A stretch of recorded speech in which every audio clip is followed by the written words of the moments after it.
नमस्कार, आप देख रहे हैं हमारी खास पेशकश मोदी सर की क्लास। मैं हूं रमेश भट्ट। अपने फैसलों और कामों से रोज ही लोगों को चौंका रहे हैं प्रधानमंत्री नरेंद्र मोदी। आजकल अपने सांसदों की क्लास ले रहे हैं।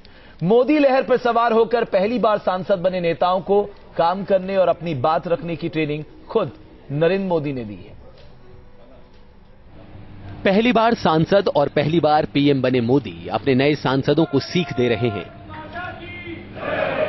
मंत्रियों और अफसरों की क्लास लेने के बाद प्रधानमंत्री नरेंद्र मोदी का टारगेट अब अपने सांसद हैं। लोकसभा में पहली बार पहुंचने वाले 150 से ज्यादा सांसदों का ये training session Delhi Haryana border पर स्थित सूरजकुंड के एक आलीशान होटल में शुरू हुआ। बीजेपी के नवनिर्वाचित सांसदों की कार्यशाला हमारे ठीक पीछे सूरजकुंड के इसी राजहंस होटल में चल रही है। शुरुआती भाषण में नरेंद्र मोदी ने समझाने की कोशिश की अपने नवनिर्वाचित सांसदों को कि आखिरकार उन्हें किस तरह से संसदीय प्रणाली और संसदीय गरिमा को बनाए रखना है। इसमें लगभग लोकसभा के 170 नवनिर्वाचित सांसद और राज्यसभा के 25 नवनिर्वाचित सांसद जो हैं वो शामिल हैं। 2 दिन तक चलने वाली इस पाठशाला की शुरुआत प्रधानमंत्री के भाषण के साथ हुई। खुद भी पहली बार सांसद बने मोदी ने भाई भतीजावाद और करप्शन को सबसे गंभीर समस्या बताते हुए सांसदों को इससे दूर रहने की सलाह दी। 1 महीने के कार्यकाल में ही कई मंत्रियों और सांसदों के बयानों की वजह से सरकार को मुश्किलों का सामना करना पड़ा है। ऐसी स्थिति से बचने के लिए सांसदों को हर मुद्दे पर मीडिया में बयान देने से बचने की भी नसीहत प्रधानमंत्री ने दी। साथ ही सरकार और पार्टी की गोपनीय बातों को भी सार्वजनिक मंच पर शेयर न करने के लिए कहा।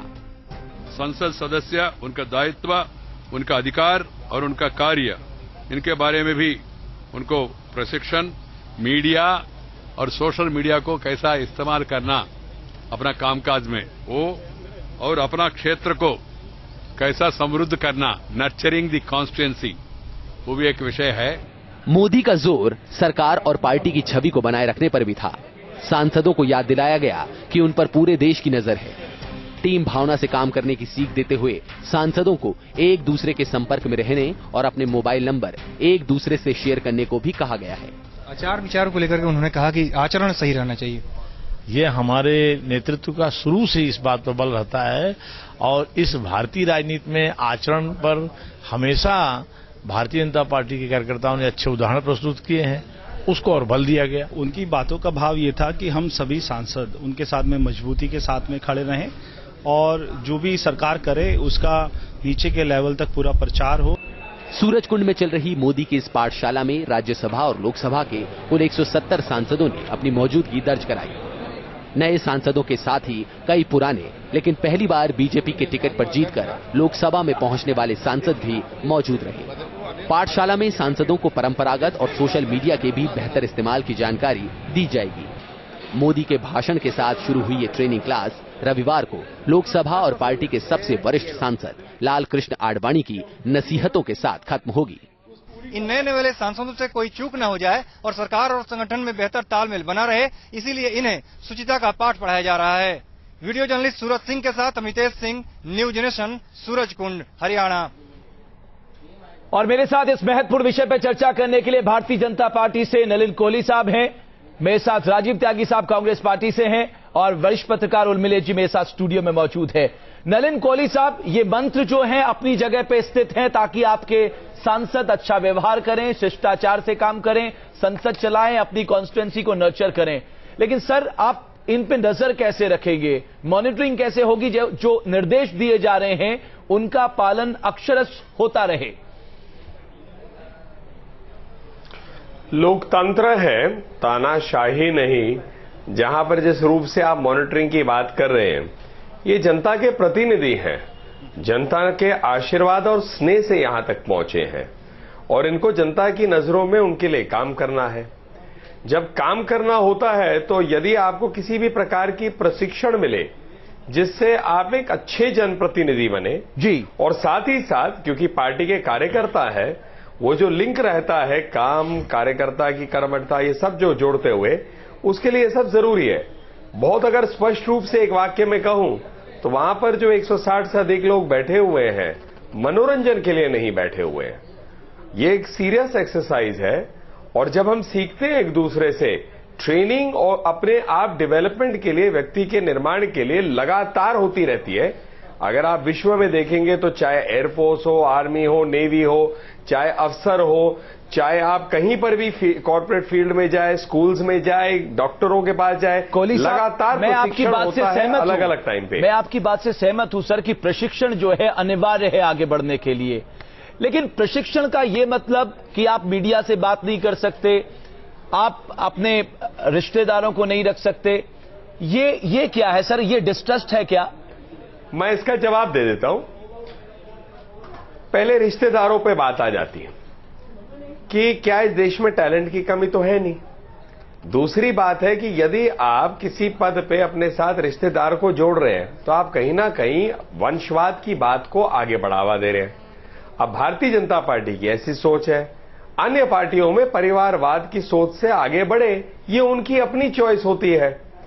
दूसरी, आपने कहा कि मीडिया से बात मत करिए, यहां कोई प्रतिबंध नहीं है, लेकिन अगर हर व्यक्ति काम की जगह सिर्फ अपने फोकस रखता है मीडिया में चर्चा करने के लिए, तो वो उनका मूल फोकस नहीं है जी। तो कहने का अर्थ क्या था? प्रशिक्षण में स्पष्ट हो रहा था अपने कार्य के प्रति प्रतिबद्ध और अपने क्षेत्र की सेवा के लिए, जैसे मोदी जी ने कहा, अगर आप अध्ययन करें एक विषय पर भी और उस विषय के एक्सपर्ट हो जाए, जो देश सेवा के संकल्प से जनता के आशीर्वाद से नलिन कोहली साहब पहुंचा है, जो नरेंद्र मोदी ने वो आगे बढ़ जाएगा। संदेश दिया अपने सांसदों को बिल्कुल स्पष्ट है, क्योंकि इस देश में तकरीबन 50% सांसद हर 5 साल में बदल जाते हैं। उसके पीछे सबसे बड़ी वजह यह रहती है कि सांसद जीतने के बाद अपने संसदीय क्षेत्र पर ध्यान नहीं देते। राजीव त्यागी साहब, नरेंद्र मोदी वो सब कुछ बदल रहे हैं जो आपने नहीं बदला था। आपको लग रहा है कि जो आपने मिस किया, आपकी गलतियों से दरअसल नरेंद्र मोदी हर पल सीख रहे हैं और वो बीजेपी में इन सब चीजों को दोहराना नहीं चाहेंगे?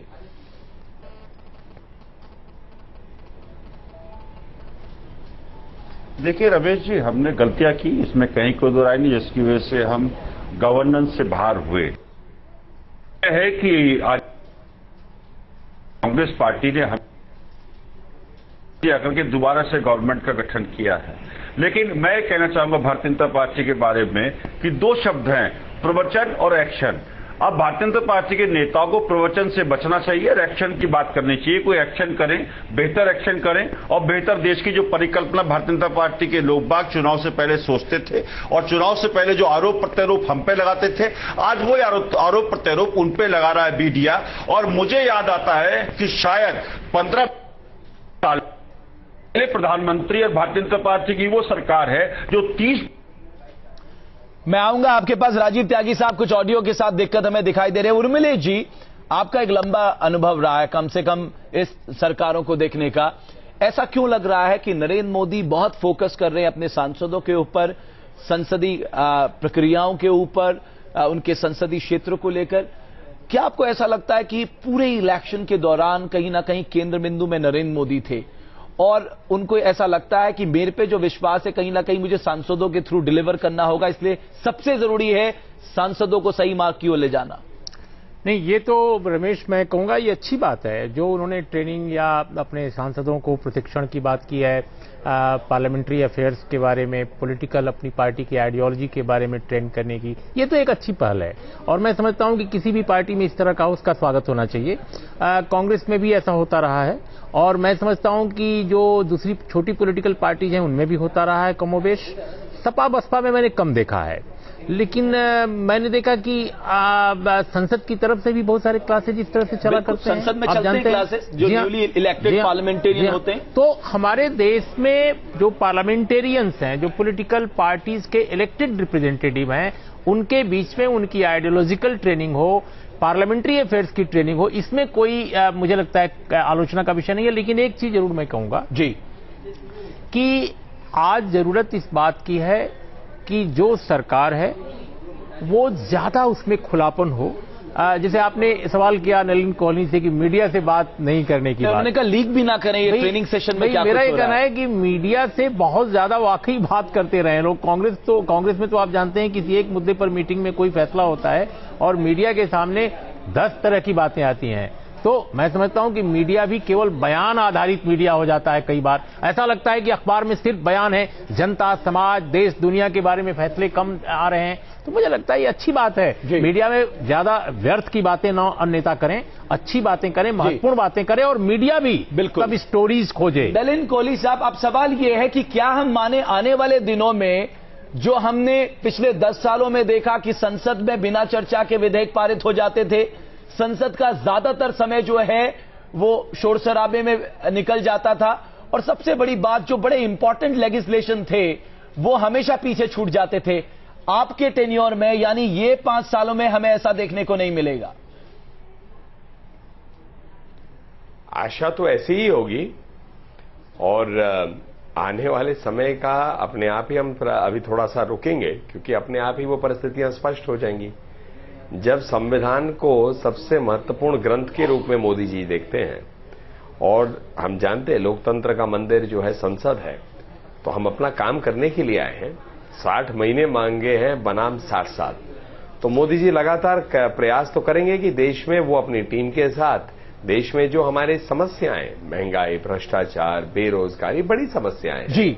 अब मानसून के लेके किसानों की दुर्दशा जो है, थोड़ी सी चिंता और बढ़ जाती है। तो इन सबको देखते हुए जो काम करने करेंगे, जहां संसदीय काम है वो संसदीय काम होगा, मूल काम तो सरकार करेगी। लेकिन सर ये प्रेशर, उर्मिलेश जी ने जो बात कही, एक बात है, उर्मिलेश जी ने एक इंपॉर्टेंट पॉइंट कहा जो मुझसे छूट गई थी, और ये सबसे महत्वपूर्ण बात है। ये फर्स्ट टाइम एमपीज है एक संसद, क्योंकि आप संसद पे प्रश्न उठा रहे हैं, तो संसदीय प्रक्रिया भी अपने आप में उसकी एक सीख होती है जी, क्योंकि आप किस रूल के अंदर में क्या क्वेश्चन करेंगे, क्वेश्चन कैसे रखेंगे, मंत्री से कैसे पूछेंगे, स्टार्ट क्वेश्चन क्या होता है, अलग अलग रूप होते हैं। संसदीय प्रक्रिया की ट्रेनिंग भी मिले ताकि वो और अच्छे सांसद हो। लेकिन नलिन कोहली साहब, मैंने आपकी बात को माना, लेकिन कहीं ना कहीं ऐसा प्रेशर बन रहा है, चाहे वो सांसद हैं, चाहे मिनिस्टर्स हैं, वो बोलने से घबरा रहे हैं। सांसद बोलना नहीं चाहते, उनको कहना है कि नरेंद्र मोदी जी का आदेश है। ये प्रेशर को क्या सांसद झेल पाएंगे और कब तक झेल पाएंगे? ऐसा है, मैं समझा देता हूं। मैं एक प्रवक्ता के रूप में आपके सामने बोल रहा हूं। हर व्यक्ति को एक अपनी कार्यशैली दी जाती है, हम अपने काम करें। बेसिक मैसेज वही है। सांसद के लिए सबसे महत्वपूर्ण काम है कि वो अपने जो क्षेत्र है उसके विकास के लिए जो जो कदम उठा सकते हैं, और यही प्राथमिकता थी आज कि आप अपने संसदीय क्षेत्र में अच्छा ही विकास हो। आज एक न्यूज़पेपर में एक आर्टिकल है जहां पर गुजरात के एक गांव की बात हो रही है, पुसारी शायद नाम है, ऐसा मैंने सुबह पढ़ा था। उस गांव में एयर कंडीशन स्कूल है, आरओ का पानी 20-20 लीटर 4 रुपए में मिलता है।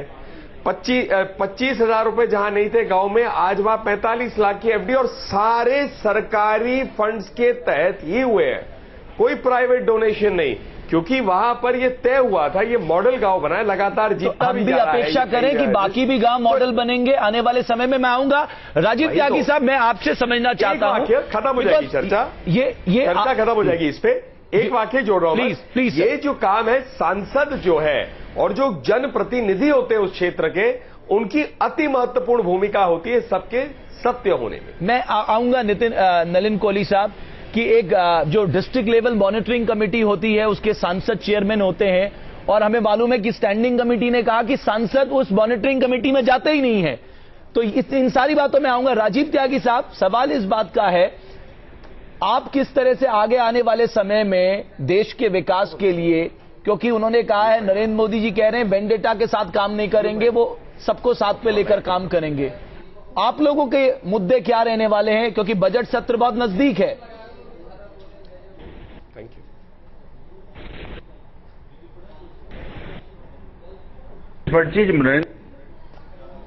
इसमें कहीं कोई दो राय नहीं। आज से अगर 1.5 महीने पहले उनका चुनाव प्रचार देखेंगे, जिस तरह से आरोप प्रत्यारोप उन्होंने हम पे लगाए थे, आज वही आरोप प्रत्यारोप करके देश की नीति में महंगाई से लेकर के अन्य मुद्दों पर भारतीय जनता पार्टी पे भी लग रहे हैं। हम लोग बात सकारात्मक विपक्ष की भूमिका निभाएंगे और कांग्रेस पार्टी ने हमेशा देश को बनाने के लिए अपना योगदान दिया है, आगे भी योगदान देती रहेगी। और रही बात नलिन कोहली जी कह रहे थे कि हम लोग बाग एक ट्रेनिंग कैंप कर रहे हैं, मैं एक बात से सहमत हूं कि एक ऐसे थे एक निबंध लिखते थे अंग्रेजी के एजी गार्डनर साहब, उन्होंने लिखा था इन डिफेंस ऑफ इग्नोरेंस। प्रत्येक व्यक्ति इग्नोरेंट है, प्रत्येक व्यक्ति ये क्लेम नहीं कर सकता कि मास्टर हूं किसी भी एक सब्जेक्ट का, लेकिन भारतीय जनता पार्टी के नेतृत्व इग्नोरेंट न रहे कि देश में महंगाई बढ़ रही है, भारतीय जनता पार्टी का नेतृत्व इग्नोरेंट न रहे कि चाइना बॉर्डर पे क्या कर रहा है, भारतीय जनता पार्टी का नेतृत्व इग्नोरेंट। नलिन कोहली साहब, उसके बाद मैं उर्मिला जी के पास आऊंगा, आप इसका जवाब देना चाहेंगे? कोई कठिन नहीं है। कांग्रेस जो है पैदाइशी उसकी जो डीएनए है वो दोहरे मापदंड की है। एक तरफ कहते हैं सकारात्मक, दूसरी तरफ जो है कहते हैं वो गाली गलौज पे आते हैं। अगर मैं ब्लंटली कहूं तो पिछले 1 महीने में रोज कांग्रेस पार्टी के प्रवक्ता या तो एक रेजिग्नेशन मांगते, कोई इस्तीफा दे दे, या एक आरोप करते हैं। और मैं इनसे मुझे इसमें कोई ज्यादा हैरानी भी नहीं है। हमने नहीं मांगा, हमने कोई इस्तीफा नहीं मांग रहे, हम कोई इस्तीफा नहीं मांग रहे। आपको 5 साल का टाइम दिया है, 5 साल काम किए करिए। राजीव जी नहीं कर, उत्तेजित ना होइए। मैं आपको 1 मिनट इसका मैं जवाब दे देता हूं। आप अकेले प्रवक्ता नहीं है, हम सब जैसे होते हैं, हमारी पार्टी में बहुत प्रवक्ता होते हैं।